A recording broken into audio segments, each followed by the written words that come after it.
ایوب اور اس کا 9واں باب، جو 35 آیات پر مشتمل ہے۔ پھر ایوب نے جواب دیا، در حقیقت میں جانتا ہوں کہ بات یوں ہی ہے، پر انسان خدا کے حضور کیسے راست باز ٹھہرے؟ اگر وہ اس سے بحث کرنے کو راضی بھی ہو تو یہ 1000 باتوں میں سے اسے ایک کا بھی جواب نہ دے سکے گا۔ وہ دل کا عقل مند اور طاقت میں زوراور ہے، کس نے جرت کر کے اس کا سامنا کیا اور برومند ہوا؟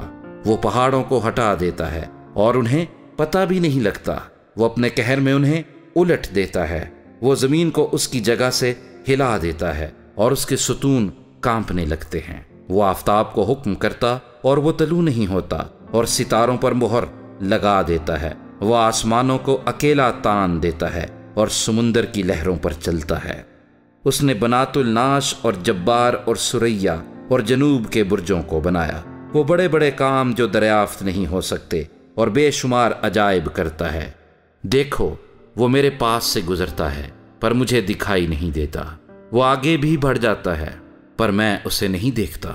دیکھو، وہ شکار پکڑتا ہے، کون اسے روک سکتا ہے؟ کون اس سے کہے گا کہ تو کیا کرتا ہے؟ خدا اپنے غضب کو نہیں ہٹائے گا، رحب کے مددگار اس کے نیچے جھک جاتے ہیں۔ پھر میری کیا حقیقت ہے کہ میں اسے جواب دوں اور اس سے بحث کرنے کو اپنے لفظ چھانٹ چھانٹ کر نکالوں؟ اسے تو میں اگر صادق بھی ہوتا تو جواب نہ دیتا، میں اپنے مخالف کی منت کرتا۔ اگر وہ میرے پکارنے پر مجھے جواب بھی دیتا تو بھی میں یقین نہ کرتا کہ اس نے میری آواز سنی۔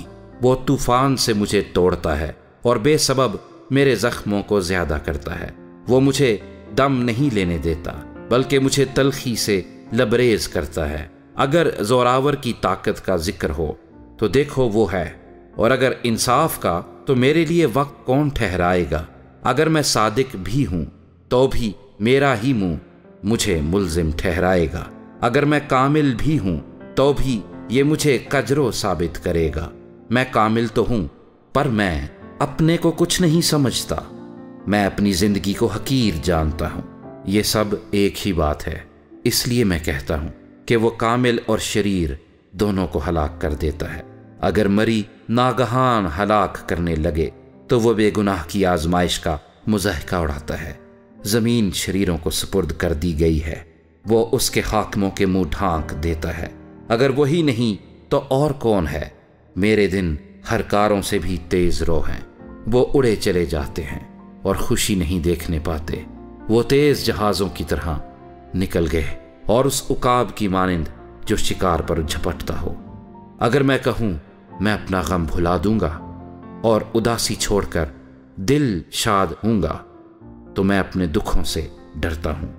میں جانتا ہوں کہ تو مجھے بے گناہ نہ ٹھہرائے گا، میں تو ملزم ٹھہروں گا۔ پھر میں ابس زحمت کیوں اٹھاؤں؟ اگر میں اپنے کو برف کے پانی سے دھوؤں اور اپنے ہاتھ کتنے ہی صاف کروں تو بھی تو مجھے کھائی میں غوطہ دے گا اور میرے ہی کپڑے مجھ سے گھن کھائیں گے، کیونکہ وہ میری طرح آدمی نہیں کہ میں اسے جواب دوں اور ہم عدالت میں باہم حاضر ہوں۔ ہمارے درمیان کوئی ثالث نہیں جو ہم دونوں پر اپنا ہاتھ رکھے۔ وہ اپنا عصا مجھ سے ہٹا لے اور اس کی ڈراؤنی بات مجھے ہراساں نہ کرے، تب میں کچھ کہوں گا اور اس سے ڈرنے کا نہیں، کیونکہ اپنے آپ میں تو میں ایسا نہیں ہوں۔